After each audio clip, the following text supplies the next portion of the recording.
Hello my dear friend, इस video में बात करेंगे लक्ष्मी ऑर्गेनिक स्टॉक के बारे में। तो दोस्तों, ये स्टॉक पिछले 2 साल से लगातार गिरावट पर है और अब एक अच्छी करेक्शन इस स्टॉक में हमें देखने को मिल रही है।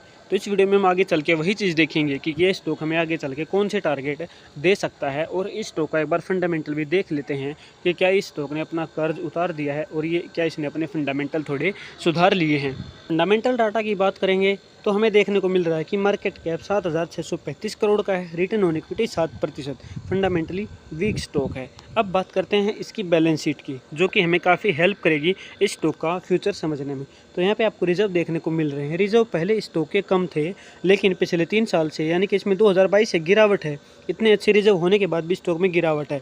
तो ये गिरावट अब सुधरेगी या नहीं सुधरेगी वो हम जानेंगे। तो यहाँ पे आप देखोगे तो 1742 करोड़ के रिजर्व इस स्टॉक में हमें देखने को मिल रहे हैं। वहीं पर आप बोरोविंग देखोगे तो 143 करोड़ की बोरोविंग मार्च 2024 में है। तो इस स्टॉक ने अपनी बोरोविंग को यहाँ पर देखने को मिल रहा है कि रीपे कर दिया है। तो मैक्सिमम बोरोविंग यहाँ पर इस स्टॉक ने रीपे कर दी है।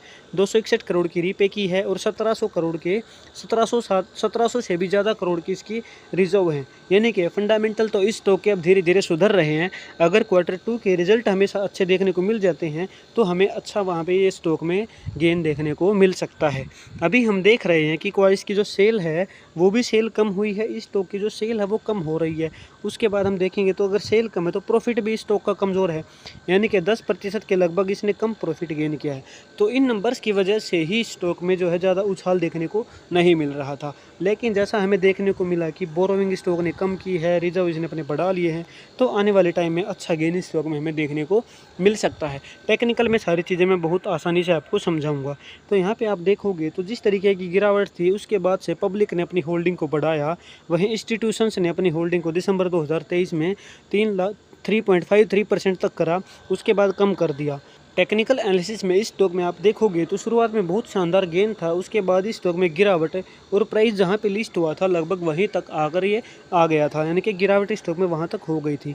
आपने देखा कि मूविंग एवरेज 100 पे स्टॉक ने एज ए रेजिस्टेंस यूज़ किया। आपने इन 2 पॉइंट पे देखा, 3 पॉइंट पे देखा। उसके बाद इस प्राइस ने इसको ब्रेकआउट दिया और दोबारा से इसको एज ए सपोर्ट यूज़ करने के लिए आ गया। वीकली टाइम फ्रेम के अकॉर्डिंग आप इसमें 1 महीने की इन्वेस्टमेंट के हिसाब से स्टॉक को देख सकते हैं। लेकिन यहाँ पर इसने नीचे की तरफ इसको ब्रेकआउट दे दिया और ऊपर यहाँ पर आपको सेलर अच्छे से एक्टिव होते दिखे, यानी कि स्टॉक में गिरावट जारी रह सकती है। लेकिन दूसरी चीज़ आपने देखी कि जो 270 के आसपास इस स्टॉक का दोबारा से जो पहले रेजिस्टेंस आया, प्राइस साइडवेज कंसोलिडेट कर रहा था, उसकी ऊपर मार्केट रेंज को ये एज ए सपोर्ट यूज़ कर सकता है और फिर से हमें दोबारा से अच्छे टारगेट दे सकता है। अब बात करते हैं कि इसने यहाँ पे इसने रेजिस्टेंस क्यों दिया। तो आप इसको क्या करोगे, सिंपल इसको लाइन में कन्वर्ट कर दोगे तो आपको चीज़ें समझ में आ जाएंगी। पहले प्राइस ने क्या किया था, मूविंग एवरेज 100 को एज ए रेजिस्टेंस यूज़ किया था। तो जब आप इसमें एक लाइन ड्रा करते हो तो आपको दिखता है कि वही प्राइस रेंज पहले भी रजिस्ट हुई थी, यानी कि 310 पे ही इसने यहाँ पे रेजिस्टेंस दिया, उसके बाद 310 पे इसने यहाँ पे रजिस्ट किया। तो जब यहाँ पे इसने रजिस्ट किया है तो यहाँ इस पॉइंट पे आप देखोगे तो 270 पे ये सपोर्ट भी ले सकता है, क्योंकि इसने यहाँ पे रजिस्टेंस का जो अपना,